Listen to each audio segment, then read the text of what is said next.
Friends, welcome to being तेज। आज हम Peter lynch के द्वारा लिखे गए लर्न टू अर्न बुक के बारे में बात करेंगे। पीटर लिंच एक फंड मैनेजर थे जो मैंगलोर म्यूचुअल फंड के मैनेजर थे, जिन्होंने एवरेज 29% का प्रॉफिट कमाकर कंपनी को दिया है, जिसके कारण वो रियल इन्वेस्टर बन पाए। आइए जानते हैं पीटर लिंच के बुक के बारे में।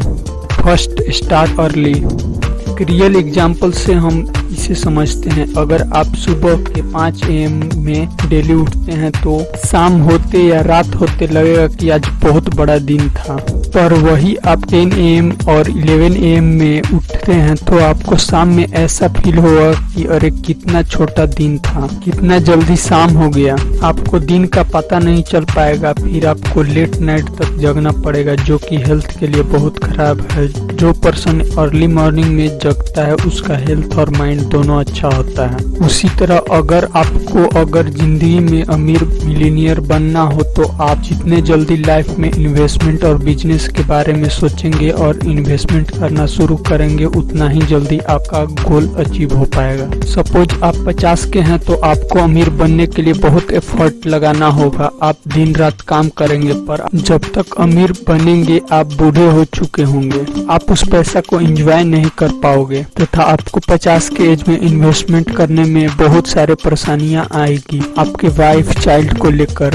अगर आप उससे भी मैनेज कर लोगे तो आपको दूसरे प्रॉब्लम का सामना करना पड़ सकता है। पर आप अर्ली 20 और 20 में स्टार्ट करेंगे तो आपको किसी चीज को नहीं सोचना पड़ेगा, लाइक वाइफ चाइल्ड etc। जब तक आपका मैरिज होगा तब तक आप बहुत सारे डिविडेंड के फॉर्म में पैसा पाओगे और अपने लाइफ को स्मूथली हैंडल कर पाओगे। मेरे बहुत सारे फ्रेंड कहते हैं कि मेरे पास पैसा नहीं है। आपके पास 500 या 1000 रुपए भी होंगे तो भी आप इजीली स्टार्ट कर पाएंगे। आप स्टार्टिंग में छोटे अमाउंट से ही लगाएं। जैसे जैसे आपका नॉलेज इंप्रूव होगा वैसे वैसे आप पैसा को ज्यादा से ज्यादा इन्वेस्ट करेंगे। Second, power of money. हम सब पैसा के पावर को सच में जानते ही नहीं हैं। हम कहीं जाते हैं तो यूं ही 500-1000 रुपए उड़ा देते हैं, पर जो इन्वेस्टर होते हैं वो पावर ऑफ मनी को जानते हैं कि अगर उसी 500-1000 को 25 साल के लिए इन्वेस्ट करेंगे तो मुझे 2 से 3 लाख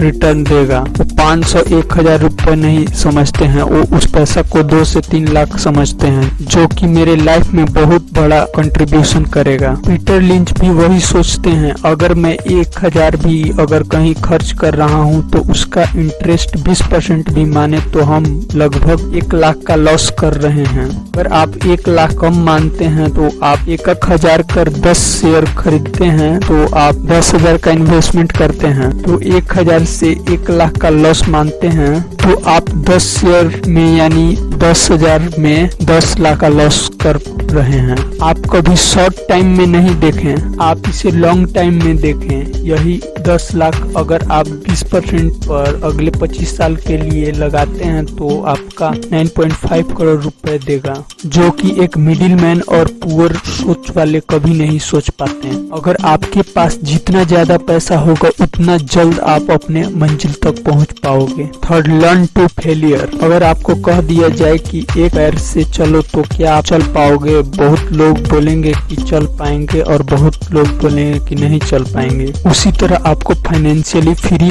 और अमीर बनना है तो आपको फेलियर को भी टैकल कर चलना होगा। आप एनालाइज करें।